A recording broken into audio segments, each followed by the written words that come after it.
Passport Adventures, where each week I'll be your tour guide as we explore countries of the world from the comforts of home. And where are we headed this week? We're headed to the land of festivals, India. It's a long plane ride. Let's go.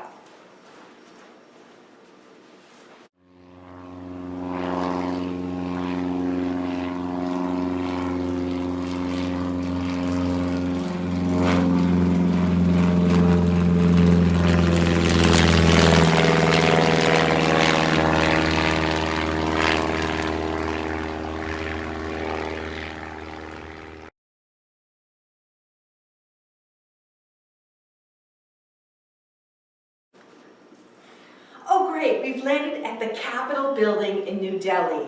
There is so much beautiful architecture to see here. Another building in New Delhi is this, the Lotus Temple. The lotus is the national symbol of India. It represents beauty, peace, and purity. Here's another picture of Delhi. As you can see, it's very, very crowded. Mumbai is another major city, in fact it's called a mega city, in India. It's the most densely crowded city in the whole world, with 16,790 people per square mile. In comparison, Bangor has 45. That means everyone in Bangor would have to invite 373 people to come stay with them in order for Bangor to be as crowded. Now, India may be famous for being crowded, but it's famous for lots of other things too. In fact, one of its most famous features is this beautiful building called the Taj Mahal.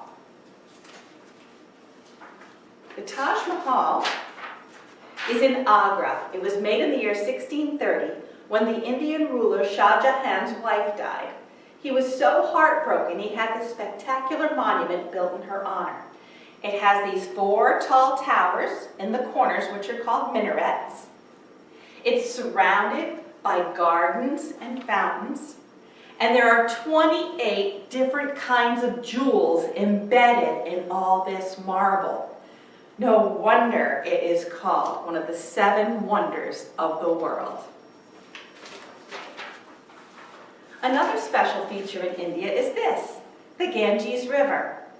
This river is so important. It makes all the farming that is needed for the Indian people to survive possible.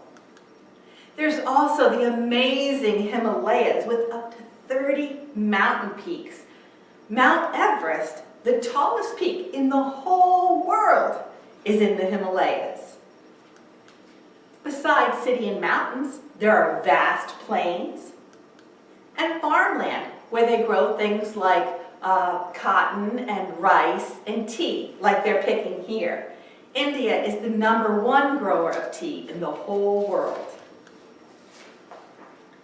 India is also home to desert land. And because it's a peninsula, lots of shoreline. When we have a country with such a variety of landscapes, we know we're going to find a lot of creatures, and India does not disappoint. Look at their national animal, the Bengal tiger. Then there's the Indian lion. India is the only country that has lions and tigers both living in the wild. Then we have the Indian elephant. You can tell him from the African elephant because he has much smaller ears. Then there's the hoolock gibbon, the cobra, the red panda, the Sarus crane, the Himalayan bear, the Indian leopard, the great Indian rhino, the Ganges River dolphin, the kingfisher, the water buffalo, and the peacock, which is the national bird of India. Some think that the people in India worship cows. They don't worship them, but they do believe they are sacred. And so cows are free to roam anywhere around the country, even in traffic. See, the people of India believe they shouldn't harm any creatures at all, which is why most of them are vegetarians. Anyway, we have seen some special places, some fun buildings, and some amazing animals. Now I want to meet the people. Outside of the major cities, India is really a country of neighborhood villages. The village is one great big family. Everyone knows everyone. Children run around and play. In fact, the whole village is their playground. Mostly they're spoiled because everyone is like a grandparent to them. In fact, they don't call their neighbors by their first names. What they say is cousin, auntie, uncle. If we want to say hello to these people, we need to use the Hindi word for hello, or a greeting, I should say. It's not really the word for hello, but it's how they greet each other. They fold their hands near their heart, and they bow just slightly, and they say namaste. It's a very nice way to greet people. And if we want to know what these kids do for fun, they would probably tell us they love cricket. Now, if you've never heard of cricket, the closest I can get to tell you what it is to say it's a lot like baseball. They also enjoy soccer. And this game, these are the pieces for it, called gilli danda. You put this gilli on the ground, then you take the danda and you smack it really hard. That makes the gilli pop up, then you hit it with the danda as far as you can. And the team who wins is the team who hits it the farthest. There's a game called Settlia, or 7 stones. See, they stack 7 stones up. That's what one team does. Then the other team takes a ball, like a tennis ball, and tries to knock down the 7 rocks. Once the rocks are knocked down, the team that built the pile has to run back in and try to build the tower again. All the while, the team that knocked it down in the first place picks up the ball and they can throw it and tag out anyone who is trying to build the stack again. So if you get your stack of 7 stones built before all your players are tagged out, you win. The children also like to play games like Karo, which is kind of like the game of pool, but instead of pool sticks, they use a shooter disc, and instead of balls, they're all shaped like checkers.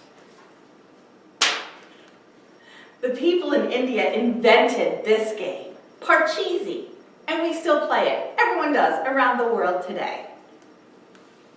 Now, when they aren't playing sports, the kids will tell you they have a festival to get ready for. You see, it's called the Land of Festivals because there are more festivals and fairs in India than any other country in the whole world. And one of their fun festivals is called Holi. During Holi, people clean their houses and they paint them. They go to temple and promise to be good neighbors and friends, and they gather together with their families. They eat special foods, they sing songs, they tell stories, and they get all new clothes that are all white. That's when they grab handfuls of gulal. Look at this beautiful pigmented powder. They pick it up and then they throw it at each other. That's right, you can throw it up in the air, you can throw it at anyone. They smear it on each other. They put it in water pistols or water balloons. So much colorful fun. Another important festival is Diwali, the Festival of Lights. It lasts for 5 days. People put out lots of candles and oil lamps. They place them all around their house to invite prosperity and good luck in. Children float them in the Ganges River. And if the light remains lit until they're out of sight, the children believe their wishes will come true. No wonder it's called the Festival of Lights. Ooh, there are a lot of treats to eat during Diwali too. This is shakkar puri, which tastes sort of like a glazed donut. Then there's this kilonel, that's a toy made out of sugar.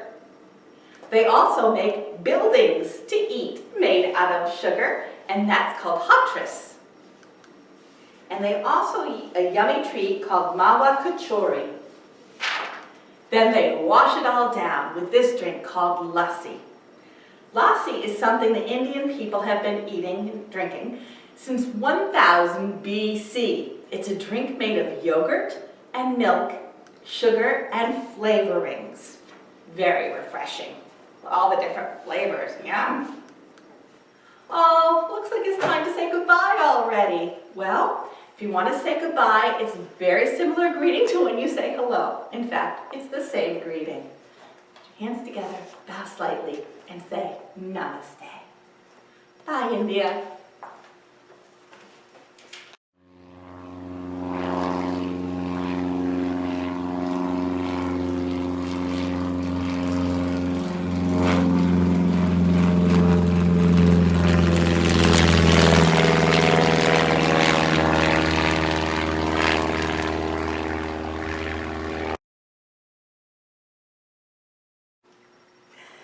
Well, now we're back from our trip, and as always, we want to commemorate our little visit to India with some crafts and things. So in your packet, you will find a paper plate and a little piece of white cardboard cut in the shape of a candle.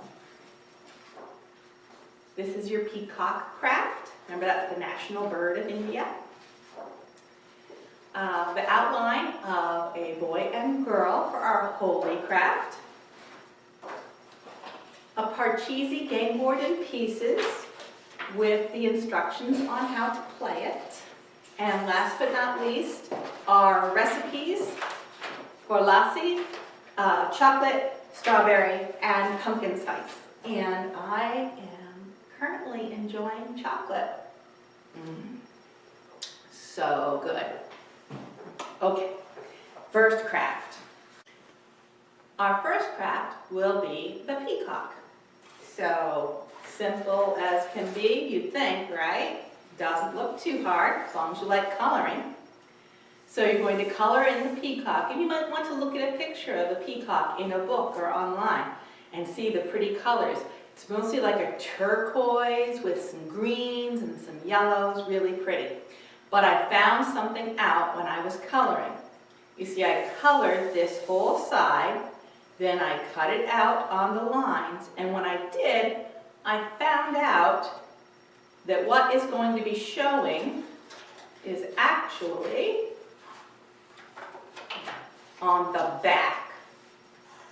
So after you cut it out, on the back, you're going to want to color in not the part that's the half circle, that won't be facing, but this part right here. Now, not too bad to put it together. You're going to fold it. You're going to fold this whole piece over, the skinny piece over, so you only have the half circle. Then, you're going to take where there's lines on, I don't know what to call it, the body, the wing. Where there's lines here, you're going to make slices. Then you fold that up and you put the big tail feathers through those slices you've made. Ta-da! And there you have your peacock.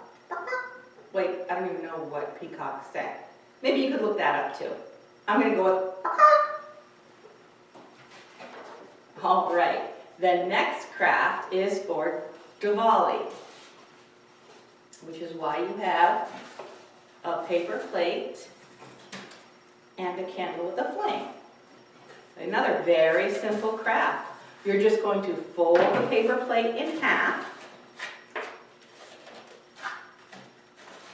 color and decorate it any way you want to. Take scissors or have a grown-up help you take scissors and make a slit in the top to stick the candle in. Color in your candle and flame. Stick it up through. Give it a piece of Scotch tape on the inside so it doesn't slide around on you. tape right there. And there you have your Diwali candle. Now, our last craft. This one could get messy. Now, I told you in Holi, they dress all in white. So they've got all their new white clothes on. So I've cut my characters out. This one, I haven't attached to anything. I could hang her on a string or put a stick under here. It depends on how I want to color her in. Aha! Here's where the fun begins. What do you have around your house for coloring? Do you have chalk? Do you have paint? Do you have watercolor paint? Do you have markers? Do you have crayons? Do you remember how colorful everyone was? Haha! We're going to make them that colorful. Now, you might have to ask a grown-up for permission because this could get messy. But let's say I took my kid here and I wanted, let's see, maybe he got smushed with some purple. But then a friend came around. I'm taking some watercolors. Maybe a friend came around with some orange glue on and got him with that. Oh, that's not making enough of a mess. Let me try that again. I wonder if it's the only day of the year that they're allowed to get as messy as they want. Because boy, did they look good and messy. I can flick. Flick, flick, flick. Watercolor on him. I've got chalk. Oh, chalk. Chalk is messy. I can turn chalk into something I can smear by rubbing it on my finger first and then I'm going to smear it right on him. Oh, he's clobbered. I don't think he has enough colors yet though. How about some yellow? And maybe some green before he goes home. Oh, it gets on his skin, it gets on his shoes, it gets on his face. He had fun at Holi. Now remember, they also do water balloons filled with colored water and squirt guns filled with colored water. So if you have the opportunity to do that at home, that could be fun. Hanging them by or putting them on the picnic table outside and giving them a good old squirt with colored water. That was our last craft for India.